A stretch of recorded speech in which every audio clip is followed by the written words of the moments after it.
દરરોજ 4-5 હજાર રામનામનું લેખન અને મંત્રદીક્ષા પ્રમાણે આખો દિવસ મંત્ર જાપ છેલ્લા 5 વર્ષથી ચાલુ રાખેલ છે. અનુભૂતિ ક્યારે થશે? એકવાર એક સંન્યાસીએ મા શારદા દેવીને પત્ર લખ્યો ઋષિકેશથી કે માં, હું આટલા વખત ત્યાં તપસ્યા કરું છું પણ હજી સુધી અનુભૂતિ થતી નથી. મા શારદા દેવી ત્યારે શાક સુધારી રહ્યા હતા. શાક સુધારવાનું મૂકી અને બ્રહ્મચારી સંભળાવતો હતો, એને ડિક્ટેશન આપ્યું. મા બંને કામ એકસાથે કરતા. આ લેટર કોઈ પત્ર વાંચે એને ડિક્ટેશન આપે ને આ તરફ શાક સુધારે. એટલે શાક સુધારવાનું મૂકીને કે લખી નાખ અત્યારે કે ભગવાન કંઈ રસ્તામાં પડ્યો નથી કે તમે એને બજારમાં તમે જેમ શાક સબ્જી ખરીદો છો એમ ખરીદી લેશો. તમે આટલા જપ કર્યા એટલે તમે ખરીદી લેશો ભગવાનને?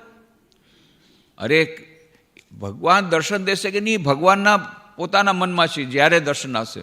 આપણું કામ છે સાધના કરવું, આપણું કામ છે નિષ્ઠાપૂર્વક સાધના કરવું. એના દર્શન ક્યારે થશે? નિષ્ઠાપૂર્વક સાધના કરવાથી ક્યારે થશે? કે ભગવાન ક્યારે દરવાજો ખોલશે એનું કાંઈ નહીં.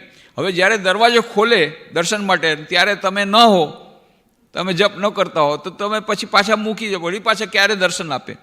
એટલે હંમેશા તૈયાર રહેવું જોઈએ કે હમણાં દર્શન થશે, એટલે બની શકે એટલે આપણે આપણું સાધનાનું કામ બંધ કરવાનું નથી.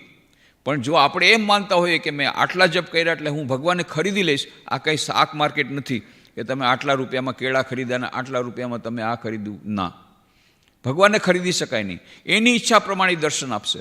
પણ આપણે શું કરવાનું છે? આપણે આપણું કામ કરતા રહેવાનું છે નિષ્ઠાપૂર્વક.